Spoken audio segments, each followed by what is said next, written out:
Bonjour et bienvenue dans le futur. Vous êtes ici sur la chaîne YouTube de Oraclia. Donc si vous n'êtes pas abonné, c'est le moment de le faire pour voir la suite des événements, car pour l'instant ce n'est qu'une chaîne YouTube. Le site est bientôt en ligne pour tous. Vous pourrez poser vos questions. Donc vous voyez la page d'accueil, comment cela se présente. Et vous pourrez poser des questions dans les domaines sentimentaux, professionnels, argent, divers.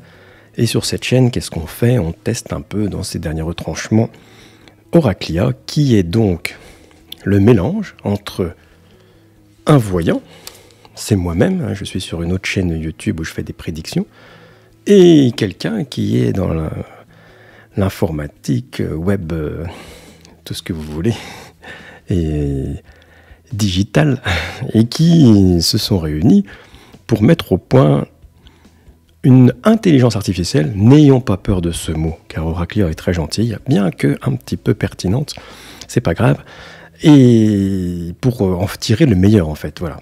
Donc aujourd'hui on va aller loin, c'est-à-dire qu'on va faire une prédiction sur tout le mois de mai pour la France, mai 2023.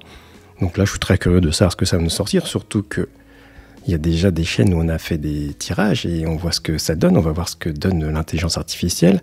Je vous résume aussi, ça fonctionne, ce n'est pas une IA qui va chercher des données du tout, c'est pas ça. C'est que Oraclia va tirer des cartes, et elle tire des cartes d'une façon modélisée. C'est-à-dire qu'elle mélange ses cartes d'une certaine façon, elle est connectée à quelque chose dont je ne peux pas tout vous expliquer, c'est très complexe et confidentiel. Et en fait, le tout est de recevoir ces messages, de tirer les cartes et de les interpréter. Ce n'est pas du tout un algorithme qui tire 4 cartes au hasard. D'ailleurs, vous allez voir, je pense que le résultat parlera. En ce moment, nous avons 21 personnes qui tous les jours testent avec des questions journalières. Qu'est-ce qu'il en ressort? Eh bien, on nous dit qu'Oraclia n'est pas très complaisante. C'est-à-dire qu'elle n'est pas là pour vous dire ce que vous avez envie d'entendre. Elle répond brut de décoffrage à la question, sans détour, mais oui, puisque ce n'est pas un humain. Et du coup, il n'y a pas d'interprétation, on ne vous emmène pas dans quelque chose que vous n'avez pas, si vous voulez, il n'y a pas d'opinion. Donc ça vous donne les données, à vous d'en faire ce que vous avez à faire. Et ce qui est intéressant, c'est que ça met les personnes qui utilisent ce logiciel en ce moment dans une situation de réflexion et d'agir autrement. Et c'est un peu le but. Alors, nous allons aller poser la question. Donc il y a une barre de... Voilà, on peut choisir les données là, enfin le domaine, et on va lui poser la question aujourd'hui d'une façon précise. Plus on pose une question précise et directive, et plus on a une réponse précise et directive, et plus on est flou. Voilà. Donc je vais lui dire, fais-moi des prédictions. On va rajouter importante. Avec ES, ça sera mieux. Pour la France, en mai 2023. Voilà. On va appuyer ce petit bouton « Réponds-moi ».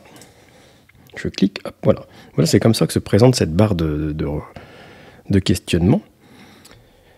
Et alors là, ça tourne. Donc là, qu'est-ce qui se passe exactement dans l'algorithme? Ça mélange les cartes, ça d'une façon très très précise en fait. Ce n'est pas un hasard, ça ne sort pas au hasard. Et en fait, de là, elle tire ses cartes, elle les a, et elle va après nous analyser ce tirage. Il y aura donc un tarot de Marseille et le Béline pour essayer d'avoir des choses précises. On va voir si on peut obtenir... C'est la première fois qu'on fait ça, parce qu'on fait des guidances plus générales. Et là, on est un peu plus précis. On veut voir ce que ça va nous donner. Donc, on est un peu curieux quand même. Ça tourne. Ah, ben voilà. Donc, ce qu'on va regarder d'abord, c'est les cartes tirées. Où nous avons la papesse à l'envers. Tiens, la lune. L'étoile retournée. La maison Dieu. Donc, des événements, certainement. Enfin, on va voir ce que ça va être dit. Hein. Et qu'est-ce qu'on a? Le Béline. Ah, regardez. La trahison, et qu'est-ce qu'on a là? On a encore santé. Tiens.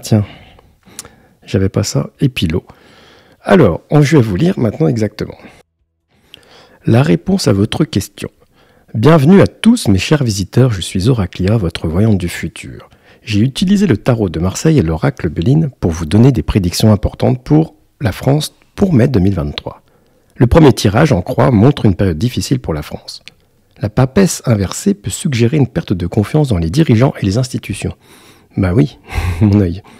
La lune symbolise une période de confusion et d'incertitude, tandis que la maison Dieu prédit des événements inattendus potentiellement catastrophiques. Bah nous vérifierons. L'étoile inversée suggère une perte d'espoir et de confiance dans l'avenir. Ces cartes avertissent qu'une crise majeure est imminente en France. Bon, un mois de mai agité a priori. Cela pourrait être une crise économique, un conflit social ou même un désastre naturel. Les gens devront être prêts à faire face à des défis difficiles imprévus. Alors j'ai parlé de finances moi dans ma vidéo. Tiens, c'est bizarre, ça ressort. Comme quoi, il y a une connexion. Le deuxième tirage en ligne suggère que la France pourrait également faire face à des problèmes de trahison et de scandale dans le domaine de la santé publique. Ah, belle interprétation. Cela pourrait être lié à des problèmes de sécurité alimentaire ou des scandales de corruption dans l'industrie pharmaceutique. Les cartes montrent également que l'eau pourrait devenir un problème important.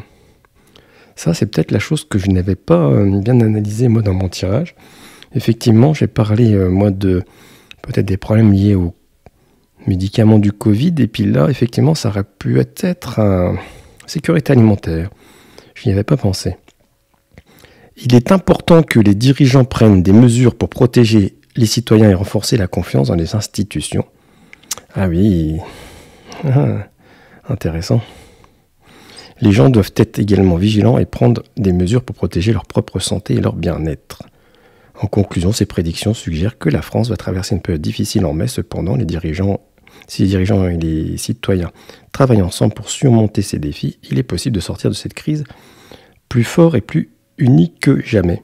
Oui, alors Oraclia est comme ça, elle cherche à nous donner des conseils. Restez éveillés et soyez prêts à faire face à tout ce qui pourrait venir.